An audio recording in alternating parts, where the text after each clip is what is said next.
நம்ம ஊரை சுற்றி நிறைய பழங்கால கோவில்களை சோழர்கள் கட்டியிருப்பாங்க.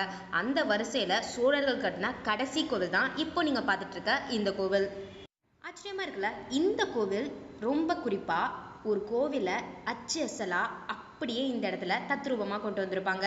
அதாவது ஒரு கோவிலோட நகலாக இந்த கோவில் இருக்கும். அது எந்த கோவில் அப்படின்னு பார்த்தீங்கன்னா, பழங்காலத்தில் இருந்த பெரிய கோவிலை தான் இந்த கோவிலில் அப்படியே காப்பி பண்ணியிருப்பாரு 3ஆம் குலோத்துங்கன். அதாவது தாத்தா கட்டின பெரிய கோவிலுக்கு போட்டியா கட்டின கோவில்னு கூட இந்த கோவிலை சொல்லலாம்.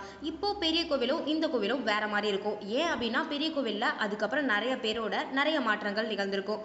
ஆனா இந்த கோவில்ல எந்த மாற்றமும் நிகழாம அப்படியே தான் இருக்கு. அதனால பெரிய கோவில் ராஜராஜ சோழர் கட்டினப்ப எப்படி இருந்துச்சு அப்படின்றத தெரிஞ்சுக்கணும்னா முதல்ல நாம இந்த கோவிலை பார்க்கணும்.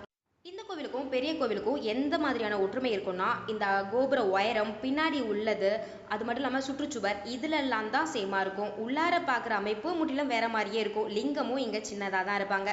ஆனால் இந்த கோவிலோட அமைப்பை தான் நான் சொல்கிறேன். அப்படியே ஜெராக்ஸ் எடுத்து வச்சுருப்பாங்க சோழர்கள். இவ்வளோ அழகான இந்த கோவில் எங்கே இருக்குது அப்படின்னு பார்த்தீங்கன்னா, திருபுவனத்தில் தான் இருக்குது. இந்த கோவிலை 3ஆம் குலோத்துங்கன் கட்டியிருக்காரு. அதனால இந்த கோவில் சோழர்களோட கடைசி கோவிலாகவே இருக்கு. இங்க எல்லா கோவில்ல இருக்கிற மாதிரியுமான அமைப்பு இருக்கும். ஆனா இந்த கோவில்ல இன்னொரு தனி சிறப்பு இருக்கு. என்னன்னா, இந்த சோழ தேசத்துல விநாயகர் இன்னொருத்தவங்களோட பற்றி கொண்டிருக்கிறது இந்த கோவில்ல இருக்கும். அதாவது விநாயகருக்கு பக்கத்துல இன்னொருத்தவங்களும் இருப்பாங்க. அவங்க பெண் ரூபமா இருப்பாங்க. ரொம்ப உயரமான தோற்றம், கருங்கல், அங்கங்க சிற்பங்கள், யாழி, இந்த கோவிலோட தூண்கள்லாம் பார்த்தீங்கன்னா அசந்து போயிடுவீங்க. அத மாதிரியான அமைப்புல தான் இந்த கோவில் இருக்கும். இந்த கோவில்ல இன்னொரு தனி சிறப்பு இருக்கு. அது என்னன்றதை கொஞ்சம் பின்னாடி பார்க்கலாம். இப்போ நீங்க பார்த்துருக்கிறது இந்த கோவிலோட மூலவர். மூலவர் இப்படிதான் இருப்பாரு.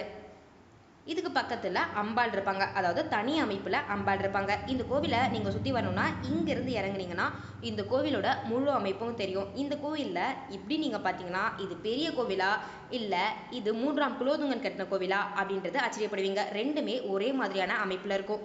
இது மாதிரியே இன்னொரு கோவில் இருக்கும். அது என்ன ஊர்ல இருக்கும்னா, ஜெயங்கொண்டத்துல, அதாவது கங்கை கொண்ட சோழபுரத்துல இருக்கிற ராஜேந்திர சோழர் கட்டின கோவிலும் இதை மாதிரியான அமைப்புல தான் இருக்கும். இந்த 3 கோவிலையும் தான் சோழர்களோட மிக பிரம்மாண்ட படைப்பு அப்படின்னே சொல்றாங்க.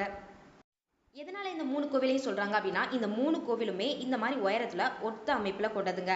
அது கூடவே இங்க உள்ள சிற்பக்கலை மிகச்சிறந்த எடுத்துக்காட்டா இருக்கும் சோழர் காலத்துக்கு. அங்கங்க யாழி, குடைவரை கோயிலை விட ஒரு டீப்பான கோவில் அப்படின்னே இந்த கோவிலை சொல்லலாம். ஏன் அப்படின்னா, இந்த கோவில்ல ரொம்ப சின்ன சின்ன சிற்பக்கலைலாம் ரொம்பவுமே அழகா இருக்கும்.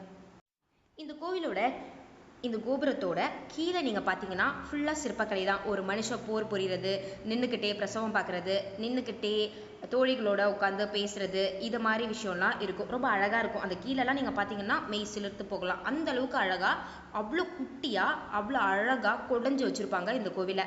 இதுதான் நீங்கள் பார்க்குற இந்த பின்புறம். இதுக்குள்ளார முருகர் இருப்பார்.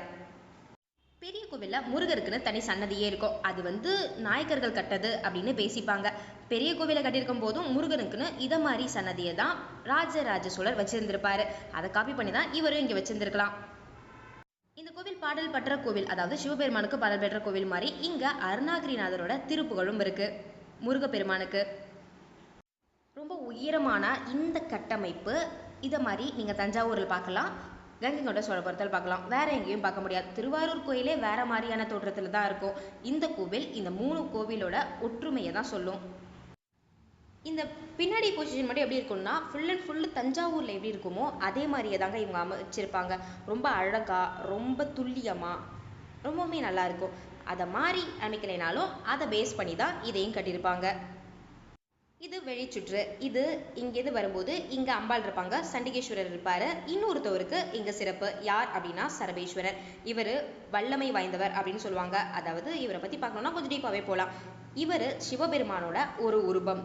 ஏன் அப்படின்னா, நரசிம்மர் அவதாரத்துல விஷ்ணு ரொம்ப கோபமா இருந்ததுனால அந்த கோபத்தை தணிக்கிறதுக்காக எடுத்த அவதாரம் தான் இந்த சரபேஸ்வரர் அவதாரம்.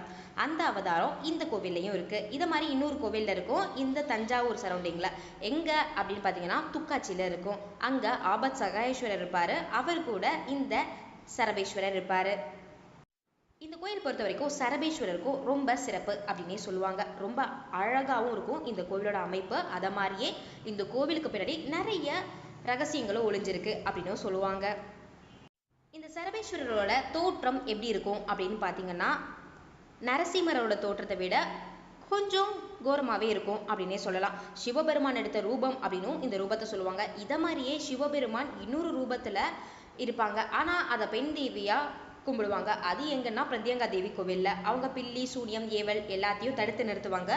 அதே மாதிரியே இங்கே உள்ள சரபேஸ்வரரும் இது எல்லாத்தையும் தடுத்து நிறுத்துவாங்க, வீரத்தையும் கொடுப்பாங்க அப்படின்னு சொல்லுவாங்க. இங்கே சிறப்பு என்னன்னா, சரபேஸ்வரர் இங்கே வர எல்லாருக்குமே அருள்றது என்னன்னா பில்லி சூனியம் ஏவல் இதெல்லாம் தடுத்து அருள்வார் அப்படின்னு சொல்லுவாங்க. அந்த சரபேஸ்வரரை தான் இப்போ நீங்கள் பார்த்துட்டு இருக்கீங்க. இப்போ நீங்கள் பார்த்துக்கிட்டு இருக்கிறது அபிஷேக குளத்தில் சரபேஸ்வரரை. இந்த சரபேஸ்வரர் இந்த கோவிலில் எப்படி இருக்காரு அப்படின்றத இப்போ நம்ம பார்க்கலாம். இந்த கோவிலில் முழுசாக ஒரு கல், பெரிய கல், கருங்கல். அந்த கல்லில் இந்த சரபேஸ்வரரோட உருவத்தை வச்சுருக்காங்க. ரொம்பவுமே தத்துரூபமான உருவம்.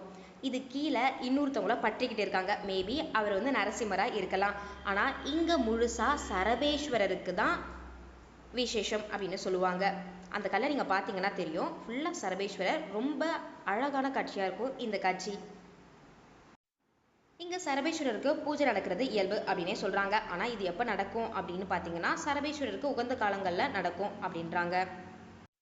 இந்த கோவில் எங்கே இருக்குது அப்படின்னு பார்த்தீங்கன்னா கும்பகோணத்துலேருந்து திருவிடைமருதூர் போகிற ரூட்டில் 8 கிலோமீட்டர் தொலைவில் திருபுவனம் அப்படின்ற ஊரில் இருக்குது. திருபுவனத்தில் விராலிமலை ஸ்டாப் எங்கே இருக்குது அப்படின்னு கேட்டு நீங்கள் இறங்குனீங்கன்னா இறங்கி அங்கிருந்து பார்த்தீங்கன்னாலே இந்த கோவில் தெரியும். ரொம்ப பழமையான கோவில். ஒரு 1200 வருஷம் பழமையான கோவில் அப்படின்னு இந்த கோவிலை நாம் சொல்லலாம். இதுதான் சோழர்களோட கடைசி கோவில். இதுக்கப்புறம் சோழர்கள் எந்த கோவிலையும் கட்டினதா சாட்சி இல்லை. கோவில் திறந்திருக்கிற நேரம் பார்த்தீங்கன்னா காலையில் 8 மணியிலிருந்து 12 மணி வரைக்கும் திறந்திருக்கும். சாயந்தரம் 4 மணிலிருந்து 8 மணி வரைக்கும் திறந்திருக்கும். இது மாதிரி இன்னொரு வீடியோவில் நான் உங்களை சந்திக்கிறேன். நன்றி, வணக்கம்.